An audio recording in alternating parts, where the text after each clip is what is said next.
Lady Bear Legacy on Z27. Welcome to Lady Bear Legacy with head coach Amaka Gugu Hamilton. I am your host, Matt Vereen. And Coach Mox, we've had a nice break here, but 11 days between games is kind of a rarity. That said, what does this week kind of look like for you guys? Yeah, I mean, it is kind of rare. Finals week, you expect to have like a week off, but 11 days is a long time. But it's good for us because the way our season started, with back-to-back games and all the travel, so it's been good. I mean, I'm just trying to manage their bodies the best we can. We have some practices sprinkled in, but we have a lot of shooting. We have days off, some lifting to just keep up their strength and stamina. But you got to give them a little bit of a mental reprieve during finals week because that's a lot on them.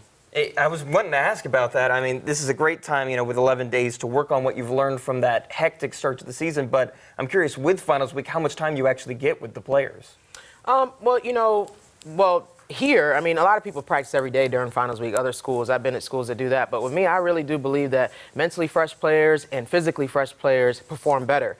We had a practice. We probably had this week. I would say in 11 days, we probably had 4 practices, or we will have 4 practices before the game. A couple of shooting days on top of those practices, and then they had a total of 3 days completely off. And then, some lifting after the practice. So I think it's just, managing their bodies, but also managing their mental state because, everybody's cramming, they're staying up late, and you don't want to overload them because at the end of the week, then they're just going to be drained and we got a game, You mentioned the mental state. I'm sure the players would much rather be on the court than taking these exams in the classroom. Have you been giving them any Smarties to help them out through these practices? Yeah, of course. Well, I'm waiting to see what the finals grades are going to be, but we have some stuff in store for the people that got A's on their finals. But I assume that we're going to do great. I mean, a lot of them have come in already this week like, I killed that final, and, they love, just succeeding in the classroom just as much as on the court. Well, while the players are studying, we will follow their lead and look back at some of the recent action. First off, we're going to go back to the beginning of this month when you were hosting Kansas City. Now, this was stuff between South Dakota and Wichita State. It's a slight drop in level, but not a team to take lightly. Second quarter, shot clock winding down, Bryce Caleb with a big 3. Yeah, I mean, I thought that, they came out and competed. We played a little bit down, I thought, to their level. Not that they're a bad team, but we picked it up in the second half. And then Wilson to Ruffridge, she hits another 3. You got a 9-point lead at halftime. Third quarter now up 12. Nice bounce pass from Ruffridge to feed Franklin. Yeah, I mean, I thought we shared the ball really well. Jazz played great in that game. Ellie came in and gave great minutes as well. And then Alexa Willard, a big 3, 1 of 10 from your team. And then we go to Emily Gartner. She's going to get a 2 off the glass. She had 9 points and 10 boards in this one. Yeah, I think she really asserted herself and was a force in the paint on both ends. I mean, that's what we need from her. And she's been pretty consistent that way. You're up 19 after 3 quarters here. Franklin, another easy jumper. And then we're going to get a great effort from Wilson, who's going to feed toward Franklin for another basket. Really a great game from Franklin. Yeah, I mean, she does a lot of the, spark plays, good rebounds and hustle plays, things like that. I mean, she's really brings a lot of energy for our team. It was a career day for her and a big win as Missouri State takes it 83-58 over Kansas City. And before we take a look at the team stats, I want to talk about Franklin. I mean, 24 points, 11 of 12 shooting. How big is she? I mean, it's amazing to me she wasn't a preseason Valley player, how good she plays out there. Well, it's amazing to me that we don't have a couple of people on that preseason Valley team, but she's doing great. I mean, I think she's getting better every game. I think that she can score in a variety of ways. We haven't even seen all of the ways that she can score because she's just still getting confident. But, I talked a lot about 50-50 balls, which are those loose balls. It can go to the other team or it can go to our team. And Jasmine just really stepped up in that game and was just in the right place at the right time sometimes. But then she got some hustle plays and easy baskets around the rim. She really sparked us energy-wise and kind of got our run going as well. We'll put the individual aside and take a look at the team as a whole with the Houlihan game stats from Kansas City. Shoot numbers were fairly even percentage-wise, but once again, rebounds really stick out in your favor, 44-26. Yeah, I mean, we had to get on the boards. UMKC really put up a good fight, and they were very scrappy. They hustled. They had some kids that came in and hit shots. But, where we have to be consistent is rebounding, getting to the free throw line, putting the pressure on the defense, and I thought we did that. You talked as well about moving the ball around. Assists 25-10, 6 from Ben Harf, 5 from Wilson, and 4 from Bryce Caleb. Yeah, I mean, against the zone, you got to be able to move the ball and you got to be able to hit outside shots. And I thought we did a great job with that. I mean, we put up 83 points against the zone. You know, us being able to win against different defenses and different styles of play is just going to help us in the long run. And I know I've harped on turnovers occasionally, so it's worth pointing out that this was your largest margin of win in the turnover counter this time. Yeah. I mean, you know, we're trying to get better at turnovers. I mean, you know, the game after that wasn't as good, but, you know, you're going to have your ups and downs, but I think we're making progress in that area. You mentioned the game after that. We're going to take a quick break, but when we come back, we will take a look at those Wichita State highlights. But first, here's a look at some recent scores from around the conference.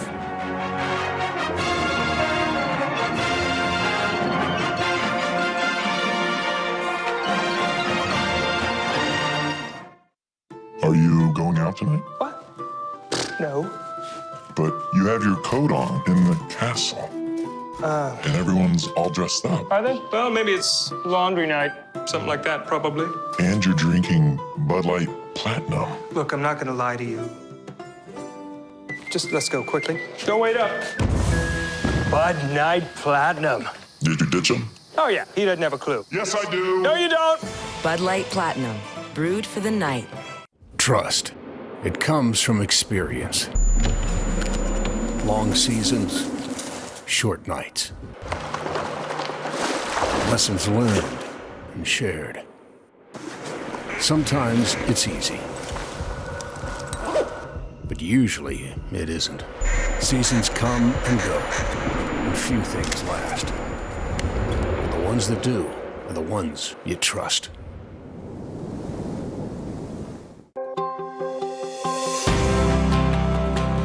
What does it mean to be more than your banker? At the Bank of Missouri, it means seeing beyond the walls of the bank, beyond loans and checking accounts, to goals and dreams, to meeting you in the community and living alongside you. Because we know in order to serve you best, it's about being more than your banker. It's about being friends and neighbors. Together, we live well and bank well.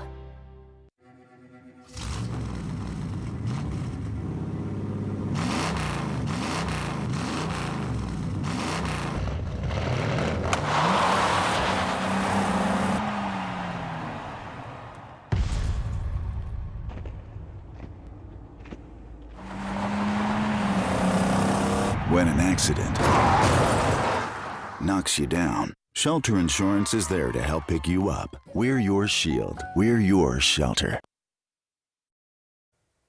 Welcome back to the Coach Mock Show. We're going through some of the recent highlights. Only one game between our last show and this one. That was Wichita State. Obviously an Old Valley rival, but more than that, this was one of those teams that beat y'all last time around. Yeah, you know, I mean, we talk a lot about that as a team. If they're a team that beat us last year, then we need to get some revenge on them. We use that word, and I've seen it floating around now. But it's just, you know, you're not going to come in here and in our house do the same thing that you did last year. So we're a better team at this point in the year than we were last year, and we just want to continue to showcase that. As long as you use the word, I'll use it too. Let's go in depth on that revenge performance. The Shockers at Missouri State in overtime last year when they hosted it. This year things get started close again. Lady Bears start 0 for 5 shooting until Kayla hits that 3. Yeah, she had to take the lid off the rim for us right there. We missed a lot of layups early in there, but we got it going. Some turnover struggles as well. 7 in the first quarter, 20 overall. Yeah, you know, that's an area we just got to keep improving. But with our pace, you know, sometimes you got to live with a couple of those. You went scoreless a bit for 3 minutes, and then again the drought ends on another 3. That's Sydney Wilson. The game's tied at 14 after 1 quarter. Second quarter, Franklin comes alive with a bucket and a foul. Yeah, I mean, again, that sparked us. You know, we started getting some energy. We started running. We started rebounding better. She really helped us in that area. And you're down 25-23. Caleb with a big steal and assist to hip. You go on a 9-0 run up for at halftime. Yep, and I think, you know, when we play defense, then our transition starts to get going, and then we get our energy, and then things start to fall for us. Third quarter here, tensions run a little high. Franklin gets tied up with McCarty. Both exchange some words, both get technicals, but that only seems to fire up Franklin. Fourth quarter, she gets her second and one of the day. Yeah, I think it fired up both teams. You know, I was more concerned on, hey, nobody's going to get in a fight here, you know, calming everybody down, but it really did bring a spark to us. Lady Bears kind of put it from bed to there. 19-2 run, Missouri State avenging last year, topping Wichita State 68-55. So the revenge tour continues. First South Dakota, now Wichita. You said yourself that you're not satisfied with these, but you will celebrate them when you get them. For sure. Don't forget Santa Clara. Of course.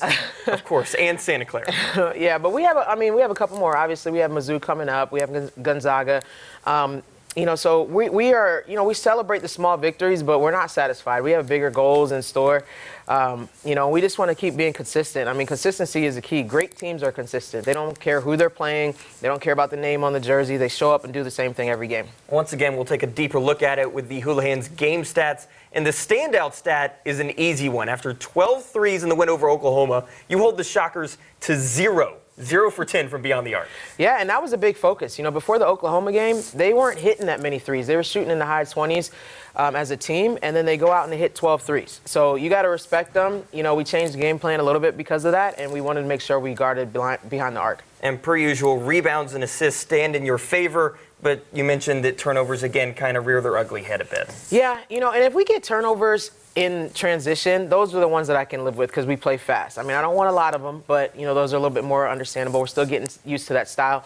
But when we just pass it in half court and give it to the other team, those are the ones that kind of frustrate you as a coach. But I thought our turnovers were high that game. But at the same time, we hustled, we played hard, we started to match their physicality in the second half, and we got a lot of 50-50 balls and, killed them on the boards, other things like that. So, we just got to keep working on those turnovers. We work on them in practice, and I think we're making strides. That was a little step back, but we'll be all right.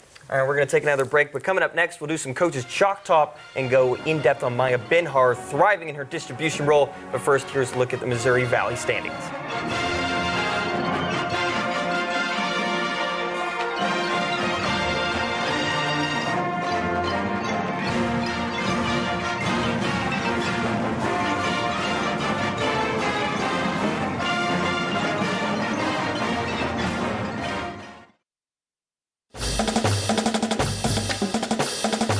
Lady Bears basketball, sponsored by Bass Pro Shops.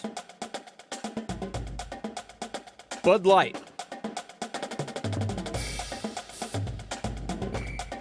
Taco Bell. And Midwest Ford Dealers.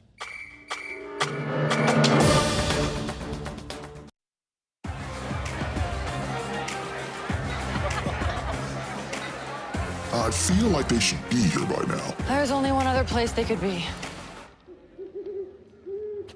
Where are the Bud Light Platinums? Oh, you're looking for the party turret.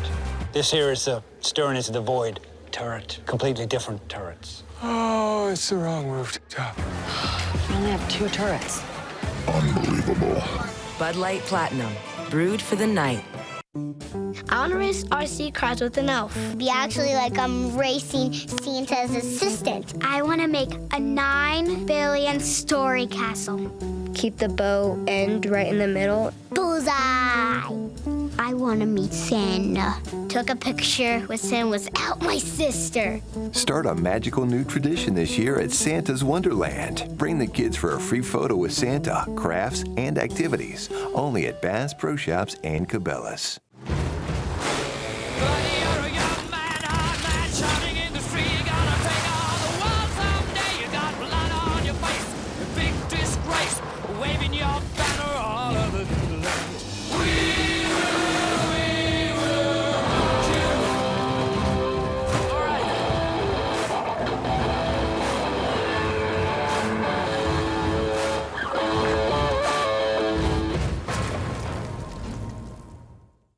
Beautiful, spacious skies. Purple mountains. And amber waves. For more than 70 years, Shelter Insurance has protected families as they've lived, laughed, and loved all of life's beauty. For your auto, home, and life, find an agent at shelterinsurance.com. Well, welcome back to Lady Bear Legacy. It's time for another Chalk Talk segment as we break down a particular part of this Missouri State team. And today, Coach, I want to look at Maya Benhar. We got little glimpses of her ability last year, but now she's starting to, she's in the starting lineup, and her ability is really starting to show and stick out. Here's an example from way back against Minnesota. Minute left in the third quarter, a fantastic bounce pass right on point to Jasmine Franklin for a big bucket. Yeah, you know, Maya really sets our team up for success. You know, if you pause it right here, you can kind of see we were running, you know, we call them pin down screens, you know, to get Maya open here so that she could give Jasmine, you know, a pass leading her to the basket. So we always talk about pin down post. So right there, Jasmine's pin down, she's setting her pin down, and she's going to turn around and blast that kid and post. And you got to give a target. We talk about giving a target. She gave Maya a target, and she hit it right on the money. And one theme that, as we keep playing, you'll see is that, I mean, these come in big moments of big games. Yeah. These were two huge wins that came up towards the beginning of the year. This is a 5-point game right in crunch time as the fourth quarter approaches. Exactly. And Jasmine's really efficient, so, you know, we can go to her late game because she can score around the basket, has really good touch. And next example here from the Boise State game, excuse me, a minute left in the game, you're only up 1. Maya is inbounding, and she hits Abby Hipp right in stride for this. She does. You know, this is a play that we run, and, you know, if you pause it right there, a lot of times we run it for Alexa Willard, who comes off of, you know, the end screen over there, but Maya did a great job of finding, you know, her teammate under the basket. So this was actually all Maya. We were running the play for Alexa Willard, you know, one of our leading scorers there. So you pause it. She hit, you know, here comes Alexa Willard coming off, and everybody was, you know, worried about that. Maya had great vision, and she found Abby here for an easy bucket in a crucial time. And we've talked about inbounds before. We talked about it last week in the inbound defense and how you try and take the basket away with so many defenders. In this example, you get it right under the basket. An excellent play from Maya Benhar, but for now, we're going to take another quick break. When we come back, we got plenty more for you to keep an eye on, but coming up, we'll take a look inside one-on-one with the Lady Bears basketball.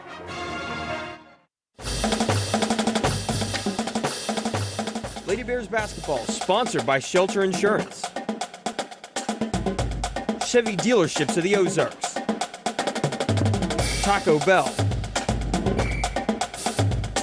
Doubletree, and Houlihan.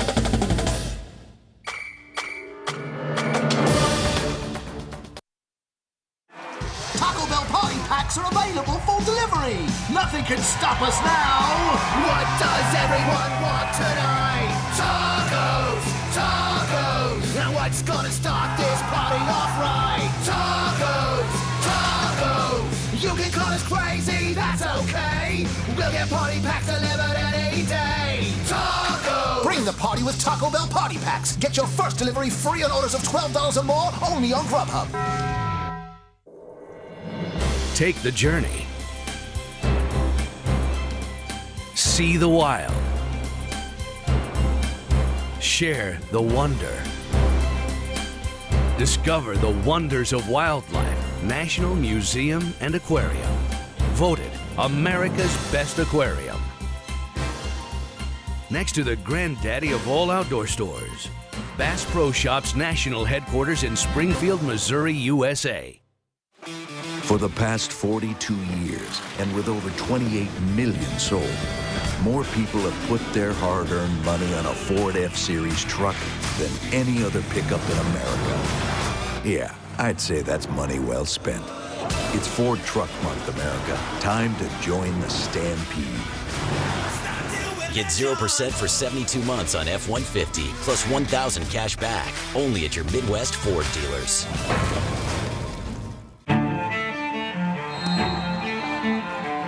How do you measure success?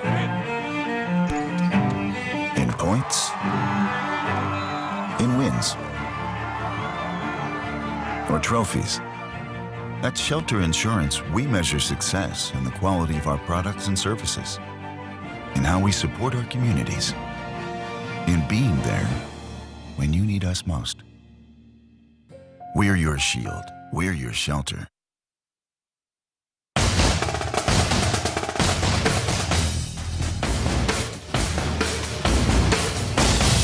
It's now time to go one-on-one inside Lady Bears basketball presented by Bass Pro, where our own Dan Lindblad sat down with the 5-foot 3-ball threat, Ellie Ruffridge.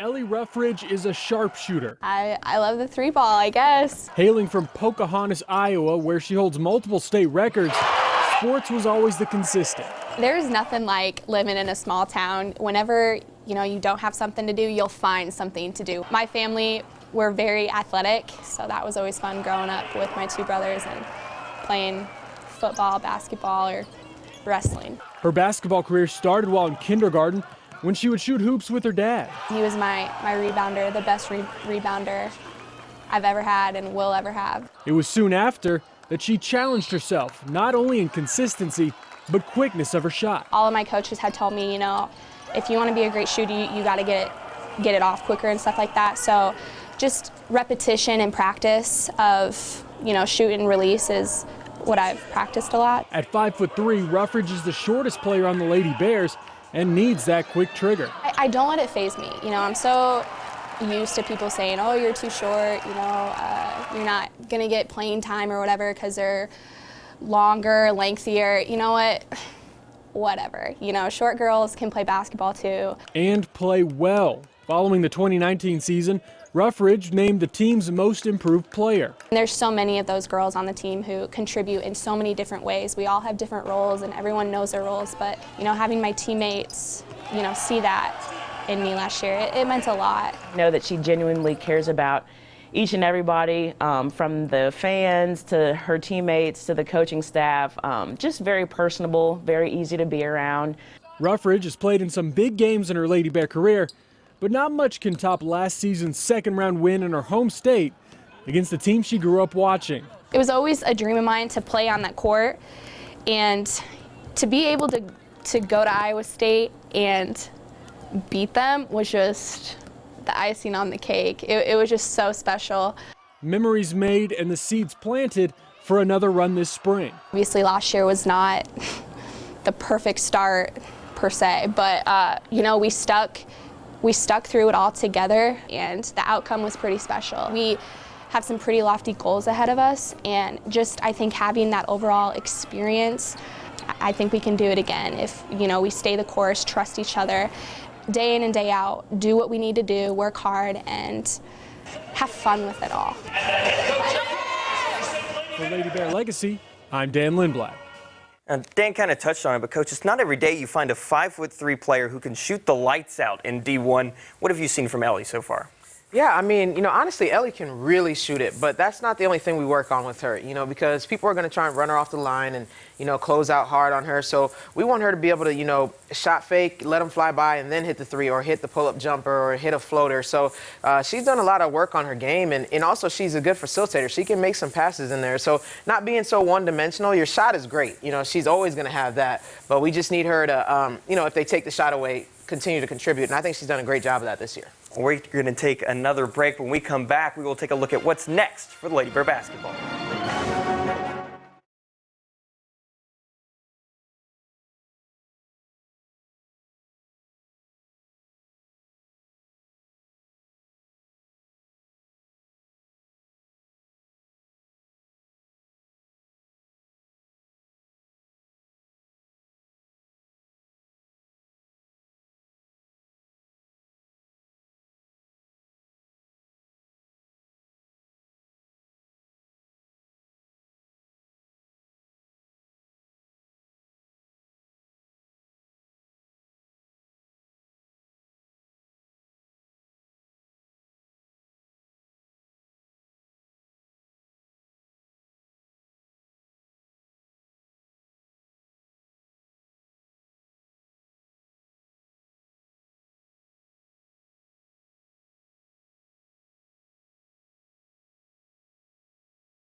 Welcome back to the show. Every week we will be answering your submitted questions for Coach Mox, sponsored by Chevy Dealer of the Ozarks. This week's question comes from Norman. His question spanned a few paragraphs, so I've boiled it down to this. What goes into your decision-making for player rotation time, specifically in regards to extended minutes for starters and some limited time for bench players, maybe like Ruffridge, Hip, and Wilson? Yeah, I mean, honestly, it's kind of based on, you know, practice and consistency, things like that. But, you know, just how the flow of the game is going. I mean, if you know, Alexa Willard is, you know, on a roll and hitting shots and, you know, Bryce is playing on both sides of the ball, then it's kind of, you know, it's kind of hard to get them off the floor, you know, unless they're exhausted. So I think it's just you kind of manage the game. I don't go into it being like I'm going to play Bryce 35 minutes like she played in the Wichita State game. But, you know, sometimes she plays that for us because she does so much for us. Sometimes she plays 20-something minutes, and Ellie might play, you know, 17, 20 minutes. So it just kind of depends. I think we're a deep team. You never know who's going to show up. I mean, anybody can give you 20. Ellie gave us 21 game. You know, Abby's given us, you know, 15 or whatever she's given us.